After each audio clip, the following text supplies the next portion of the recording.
Welcome back to the Hillside Garden. Haven't done a video for a while. Haven't really done them much over winter.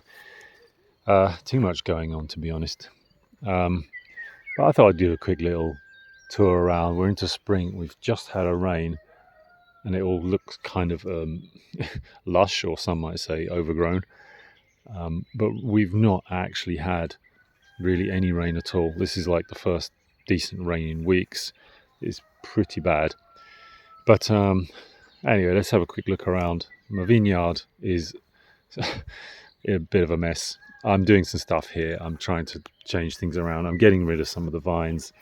So the ones you see that are looking really neglected, they're not even pruned. I'm just leaving them. I didn't have time to cut them out. But all this clover's gone crazy here. And I might actually just leave that and, or chop and drop it. It's kind of good, but I'm slowly phasing out. Like this whole row here, I'm just going to get rid of, except these ones. And I've planted a tree here which still hasn't budded out, which is a worry. I think that was an almond. I'm not sure if that's going to take in the end.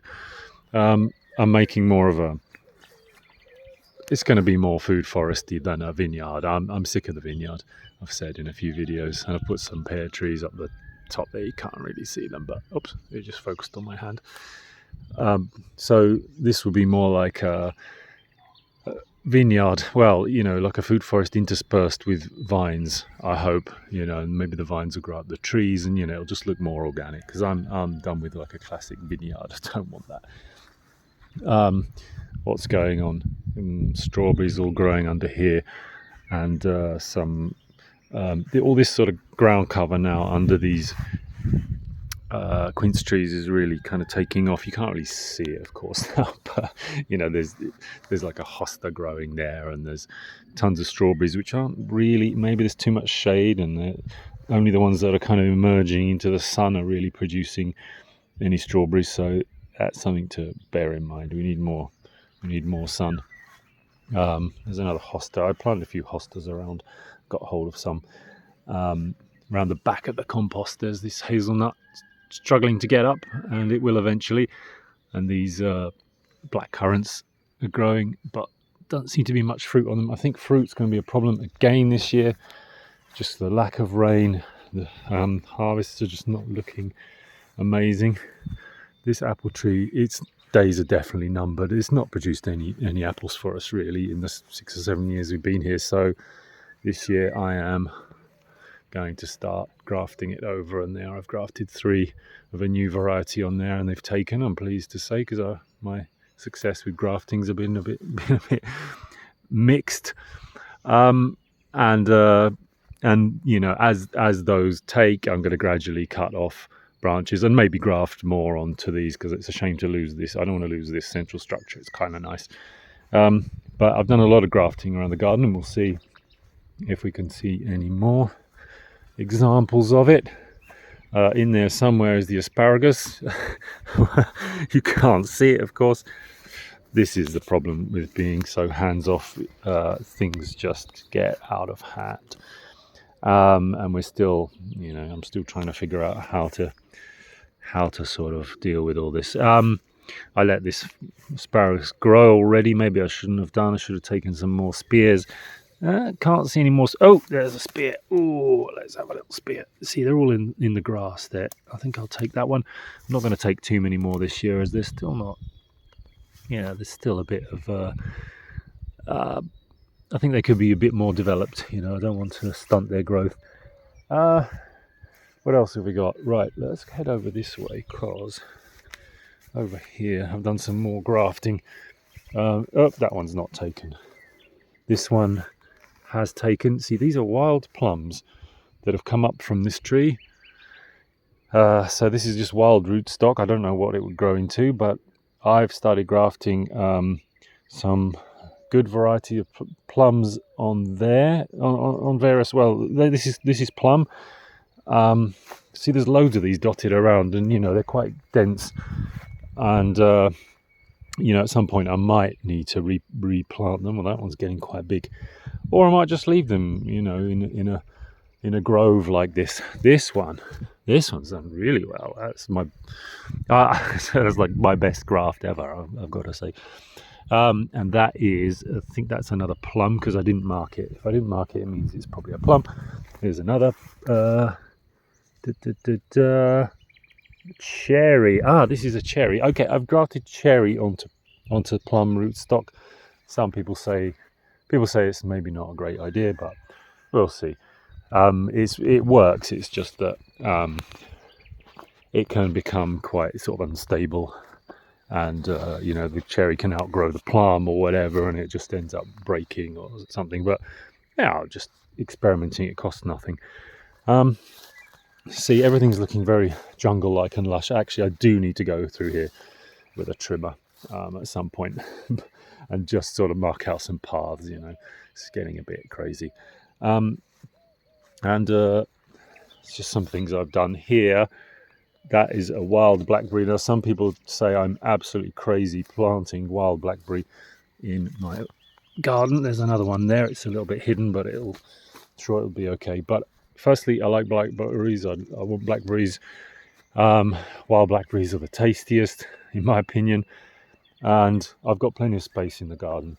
And this is in like an enclosed kind of square here, so I can always just, trim the edges if it gets out of hand. So, okay, and so there's blackberries, and I did some more over there as well. In fact, I was in the woods in early spring and pulled up a bunch of stuff that I found there, including bear garlic and wild strawberries as well. So we'll see. I'm just trying to populate the garden with all kinds of stuff.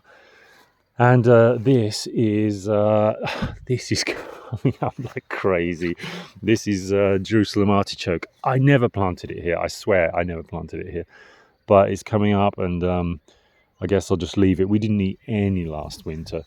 There wasn't that much anyway, but it's the problem. It's not the favourite of my family, really. I've got to really find a way of getting them to eat it, so because it's free food, right? I mean, this is going to be crazy now, and I hope it's serving to kind of support this sour cherry here, rather than competing with it. But we'll see. Okay, what else did I do? Okay, this I think this was a peach or an apricot I planted, bare root. That's come up nicely now, fairly nicely, but generally my luck with peaches and apricots is just, I mean, this is one, not apricots so much, but peaches and nectarines. That was supposed to be a peach. That's looking absolutely terrible. And this is a peach. This is the third peach I've planted in this spot, and it appears to have failed yet again. So I'm actually wondering if there's something wrong with this spot now, which would be frustrating because this is kind of my swale here. And this is supposed to be a prime spot. I should have some decent trees growing here by now, and now I'm having to replace this thing every year. So I don't know, maybe I just give up on peaches. I don't think maybe just the climate isn't great for peaches. And these sea berries coming along nicely. I forget if that's a male or a female one, but it's not amazing, but this is only the second year, I think, so it's got some growing to do. And just everything, just if you don't know what's growing here, like my family don't, then it just looks like a complete mess. But actually there is stuff happening. This is comfrey, and this is a elder that I pulled up from a friend's garden. They didn't want it. It didn't like being pulled up, so it died, but it was much bigger than this, but it just died back. But actually, look, it's popping out again. The shoots coming out. That'll be fine. Elder's even I have trouble killing elder, but I have had trouble with getting it established from cuttings. So hopefully this will be a bit easier.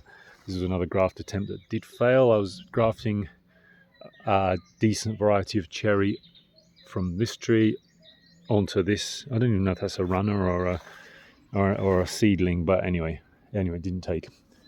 And this actually, when we're talking about grafts, this is pear grafted onto wild quince that I dug up from my garden.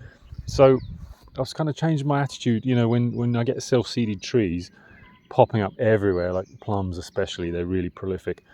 I was just mowing it all or hacking it down. Now I'm thinking, wait, that's rootstock. And so now I mean, this pear, for example, pear grafts onto quince. That's a common graft. Um, I went and got a good pear variety from a neighbour, and I grafted it on there, and it seems to have taken. So it seems like a better option. Why not get a free pear tree out of that? And there is a hazelnut that I planted. One of the many I dug up because they were kind of sprouting everywhere around our hazelnut tree, and seems to have taken. It's a bit slow, but probably digging it up bare root sort of knocked it back a bit.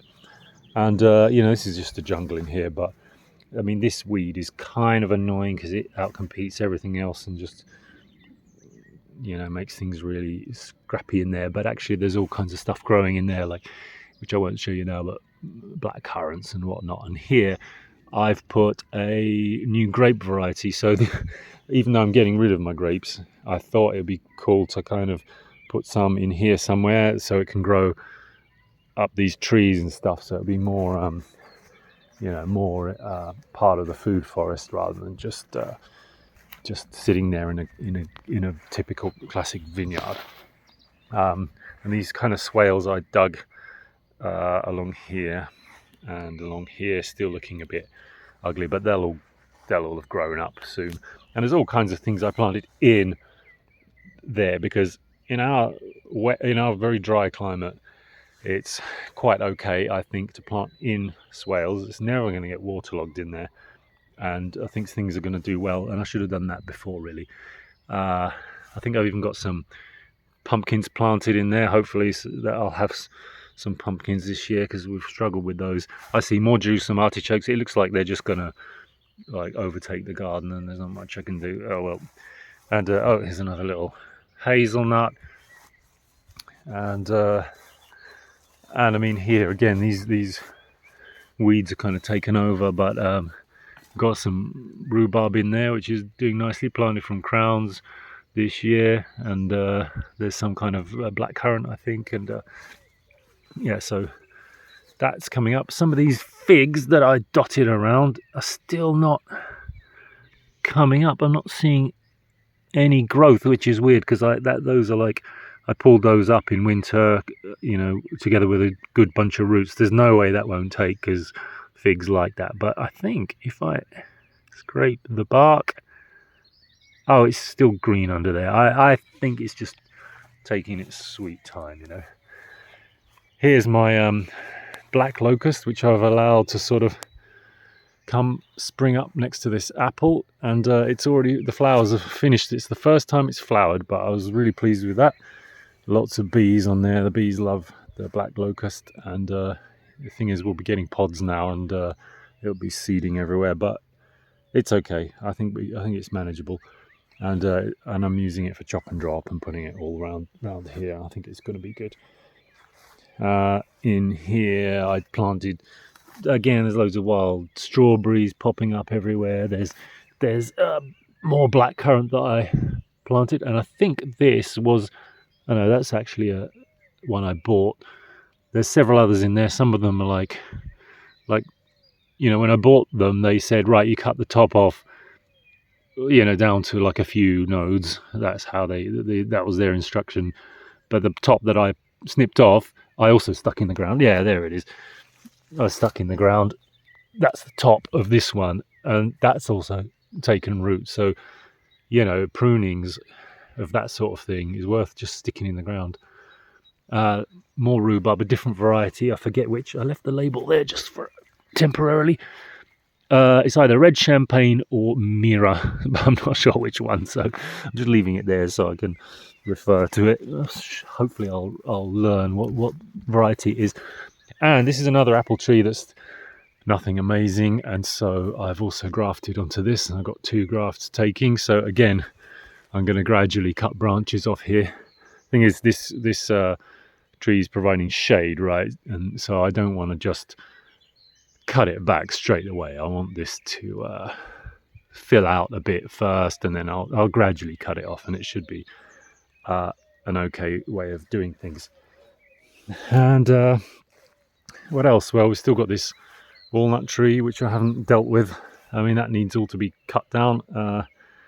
I guess I'm gonna have to borrow a chainsaw off somebody and get that done. It's a real hassle. I've got to climb up onto that broken bit, and of course it's a shame because we're not going to get walnuts now off this whole bit here, which is disappointing. But we haven't got any other walnuts. This is our upcoming walnut. This is like been here. It's probably its 6th year now. They're so slow. These grafted walnuts are so slow to begin with, but we are actually going to get some walnuts off it this year, hopefully. So that's the first year it's really produced anything.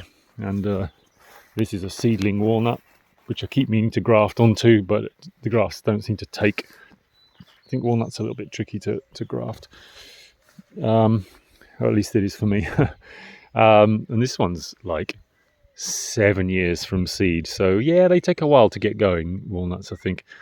But this one's been here like a few years now, and it's beginning to reach up. So, that's going to replace the ones that have fallen, hopefully. But it's just going to take time, And you never know what you're going to get from seedling walnuts. You never know what quality of nut you're going to get. That's kind of the problem.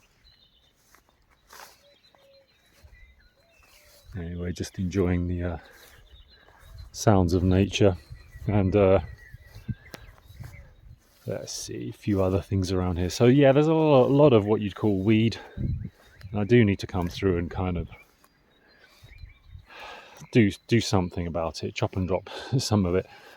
We've got pawpaws have come up. I'm glad to see they're not exactly impressive. Not sure what's happened with that. We've got just these, where are we, top leaves. Well, we'll see. And I think there's another one here. There we go. There's another pawpaw. It's not looking too bad. We'll see. I mean, it's managed to hang on for a couple of years, and they're slow as well. They're very slow growing. I mean, I might never live to see any fruit off them, but it'll be there for the kids or the grandkids or whatever. Yeah, here's another quince, self-seeded quince that I transplanted from over by the main quince trees that I've been meaning to transplant for a while. It's not looking great. Again, probably the transplant shock was a little bit.